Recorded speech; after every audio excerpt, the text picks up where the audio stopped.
Hello friends, Uttar Pradesh higher education secondary commission का exam होने वाला है। उसी के संदर्भ में ये कुछ महत्वपूर्ण प्रश्न है यूपीएससी के लिए।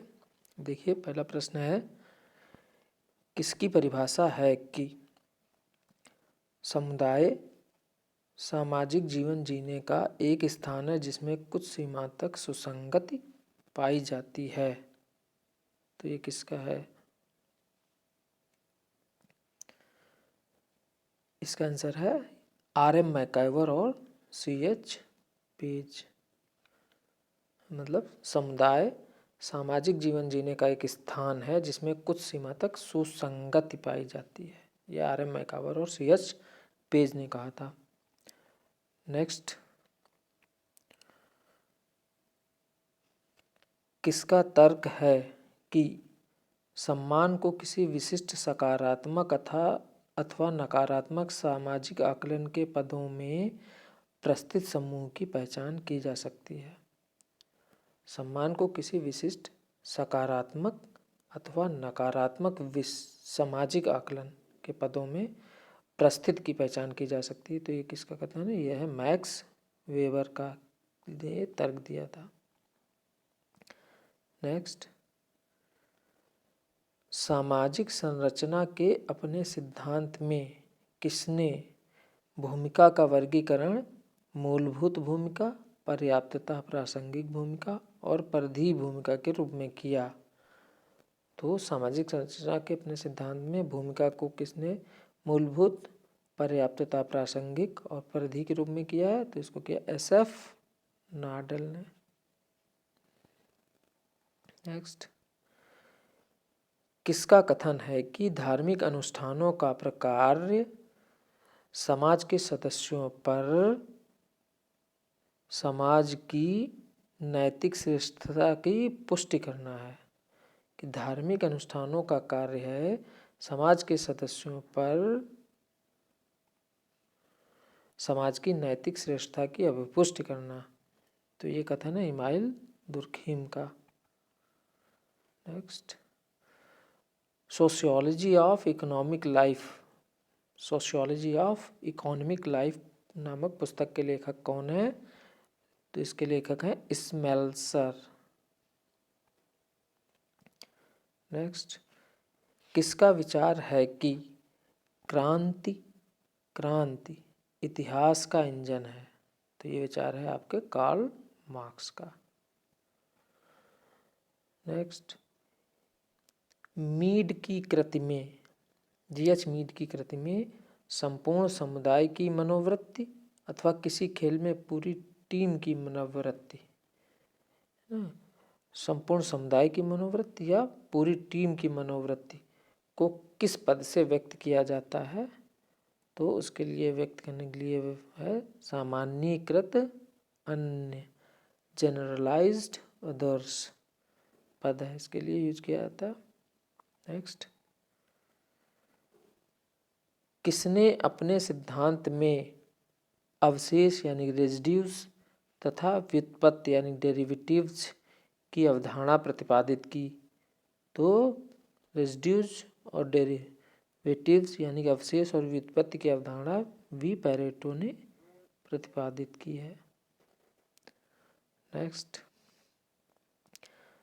डेहरनडॉर्फ ने अपने द्वंद्व के सिद्धांत में तीन प्रकार के समूहों में भेद बताया है। वे समूह कौन कौन से हैं? अर्थ समूह, रुचि समूह और संघर्ष समूह। नेक्स्ट, सामाजिक जीवन निर्वाह के एक क्षेत्र को जो कुछ मात्रा तक सामाजिक सुसंगतता एवं समानता द्वारा निर्दिष्ट होते हैं कहते हैं? तो सामाजिक जीवन निर्वाह के क्षेत्र के लिए जो कुछ मात्रा तक सामाजिक सुसंगतता और समानता द्वारा निर्दिष्ट होते हैं उन्हें कहते हैं कम्युनिटी या समुदाय। नेक्स्ट, किसने तर्क दिया कि वर्गों को बाध्यतामूलक संयोजित समितियों के रूप में परिभाषित करना चाहिए? बाध्यतामूलक संयोजित समितियाँ हैं, तो इसको कहा है आर डेहरनडॉर्फ ने, बाध्यतामूलक संयोजित समितियाँ। वर्गों को, किसको कहा है? वर्गों को बाध्यतामूलक संयोजित समितियाँ, आर डेहरनडॉर्फ ने। नेक्स्ट, किसने समाज को स्वनिर्भर निर्धारित या सुई जेनेरिस के रूप में वर्णित किया है? तो इसको किया है इमाइल दुर्खीम ने। किसने परिस्थिति को प्रमुख परिस्थिति, प्रभुत्वशाली परिस्थिति और नियंत्रणकारी परिस्थिति के रूप में क्लासिफाई किया है? तो इसको किया है परिस्थिति को 3 भागों में, प्रमुख परिस्थिति, प्रभुत्वशाली परिस्थिति और नियंत्रणकारी परिस्थिति, आर के मार्टन ने।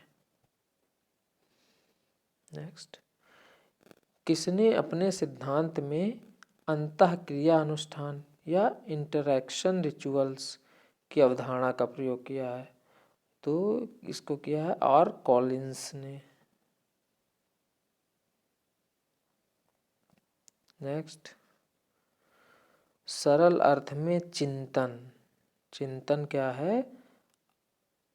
अर्थगर्भित भाव भंगिमा के द्वारा एक व्यक्ति की स्वयं के साथ आंतरिकृत अथवा अंतर्निहित वार्तालाप है।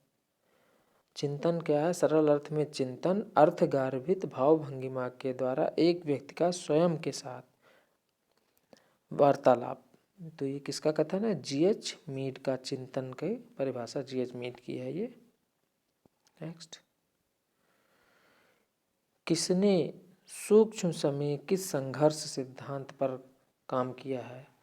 सूक्ष्म समेकित संघर्ष सिद्धांत पर काम किया है, तो ये इस पे काम किया Collins. Next, tribal movements in India, एक पुस्तक है ट्राइबल मूवमेंट्स इन इंडिया। पुस्तक के लेखक कौन है? इसके लेखक है के.एस. सिंह। घरेलू हिंसा अधिनियम किस वर्ष पारित हुआ? ये पारित हुआ 2005 में। नेक्स्ट क्वेश्चन, गैरी स्लेपर और स्टीव टॉम्स ने किसका अध्ययन किया था? तो इन्होंने क्या अध्ययन किया था? कारपोरेट अपराध, कारपोरेट क्राइम का। नेक्स्ट, नीचे कुछ पुस्तकें हैं और उनके लेखक हैं, तो बहुत कन्फ्यूजिंग है, इनको ध्यान से याद कर लीजिए। पहली पुस्तक है इंडियाज विलेज, यह है एम.एन. श्रीनिवास की। और दूसरी पुस्तक है इंडियन विलेज एस.सी. दुबे की। और विलेज इंडिया मैकिम मेरियट की। और राजस्थान विलेज बी.आर. चौहान की। तो इन चारों बुक्स को पक्का याद कर लीजिए, बहुत कन्फ्यूजिंग है ये, आता है हमेशा, पूछी जाती हैं। इंडियाज विलेज तो एम.एन. श्रीनिवास, इंडियन विलेज तो SC. Dubey, village India मैकिम Marriott और राजस्थान विलेज बी.आर. चौहान। तो दोस्तों इसी के साथ ये वीडियो समाप्त हुआ मेरा।